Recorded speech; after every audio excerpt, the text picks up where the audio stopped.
Kira-kira Rasulullah sholat, dia ngerti nggak yang diucapkan? Dia paham nggak yang diucapkan? Jawabnya pasti paham. Bapak Ibu mau tanya, ya ke siapapun, ke ulama manapun, dimanapun, semua ulama sedunia tanpa terkecuali akan mengatakan paham. Karena itulah kita mengikuti sholat, mengikuti kehusuan seperti yang Rasulullah lakukan. Ya, ini dari pengalaman saya.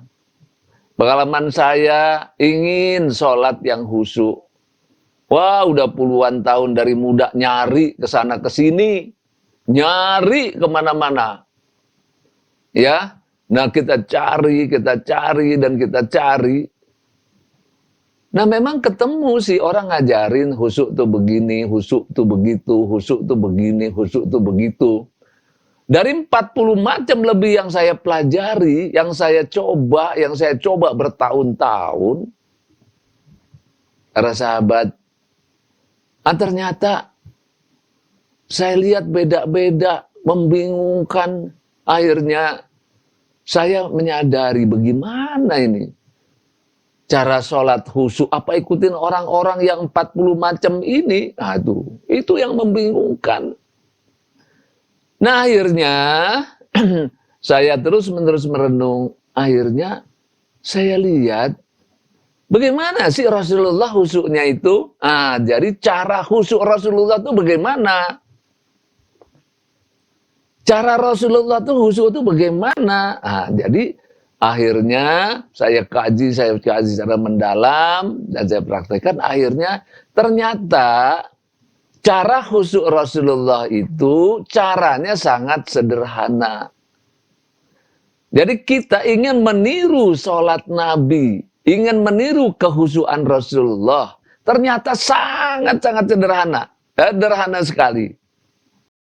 Ya, kalau kita tanya Rasulullah waktu sholat nih, ya, kalau kita lihat Rasulullah waktu sholat, kira-kira Rasulullah sholat, dia ngerti nggak yang diucapkan? Dia paham nggak yang diucapkan? Jawabnya pasti paham. Gitu.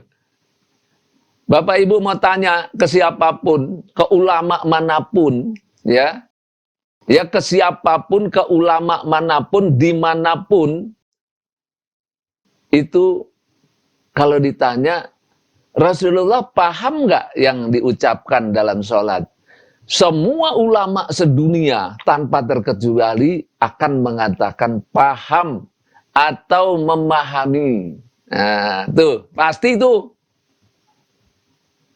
Itu pasti itu, nggak bisa enggak itu.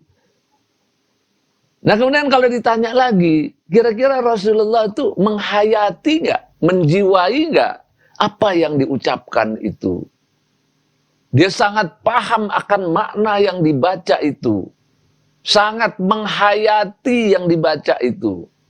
Kira-kira Rasulullah syaratnya menghayati nggak yang dibaca? Tanya kepada seluruh ulama sedunia. Jawabnya pasti menghayati. Tanya lagi kepada ulama seluruh dunia. Ya, Rasulullah itu waktu sholat kira-kira tumakninah tidak? Tenang tidak pikirannya?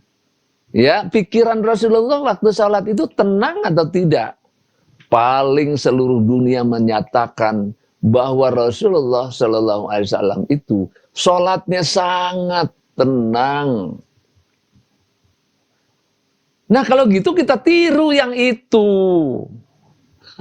Jadi kenapa jadi susah-susah kita? Saya belajar sampai 40 macam kata orang tentang khusyuk. Kalau gitu kita tiru aja khusyuknya Rasul. Ya, khusyuknya Rasul aja ditiru. Ya, cara khusyuk Rasulullah itu kita tiru. Yaitu tenang pikirannya, jiwanya, gerakannya, bacaannya dengan tenang, betul-betul. Itu namanya tumakninah. Rasulullah paham itu yang dibaca tuh, pikirannya tuh hidup, pikirannya mengerti, pikirannya nggak ngawur, nggak kesana kemari, ngerti yang diucapkan tuh. Ya udah kalau gitu tiru Rasulullah. Kemudian Rasulullah sangat menghayati apa yang dibacanya itu. Tiru Rasulullah, hayati makna-maknanya. Namanya tadabbur. Menggunakan akal pikir namanya tafakur. Kalau gitu, meniru khusyuk Rasulullah itu tumakninah, tafakur, tadabbur. Tanya ke seluruh dunia, pasti jawabnya itu. Nah ini belum pernah saya temukan pelajaran seperti ini. Padahal sederhana. Ya, cara khusyuk Rasulullah sederhana. Nah kita singkat namanya 3T. Tumakninah, tafakur, tadabbur. Sederhana sekali itu. Nah cuman problemnya, kalau Rasulullah itu kan orang Arab, bahasa Arab udah langsung mantep. Tapi kalau kita tentu harus menyesuaikan diri. Ya, dengan bahasa Arab. Menyesuaikan diri. Ya, minimal menyesuaikan diri di bacaan yang wajib. Yang namanya surat Al-Fatihah. Minimal itu deh. Ngerti yang dibaca di Al-Fatihah, karena itu wajib. Minimal itu. Coba lihat, di Al-Fatihah itu cuma 28 kata. Ya, cuma 28 kata yang mesti kita hafal, kita ngerti. 28 kata saja tuh. Masa 28 kata ada waktu seumur hidup kita untuk belajar 28 kata itu nggak bisa? Ya, nah ini menyesuaikan diri. Minimal Al-Fatihah, minimal sekali. Ya, nah. Setelah kita pahami itu, belajarlah sedikit. Ya, cuma 28 kata. Kalau bahasa Inggris kita belajar ribuan kata kita hafal. Tapi Al-Fatihah itu cuma 28 kata. Masa nggak mau hafal? Artinya, padahal kita sholatnya seumur hidup itu. Ya, sholatnya seumur hidup terus-terusan, dibaca terus-terusan itu. Hafal aja 28 kata itu. Nah di buku itu sudah ada tuh kata ini, artinya ini, kata ini. Udah ada tuh saya kasih tuh. Nah kita perlu menyesuaikan diri itu aja.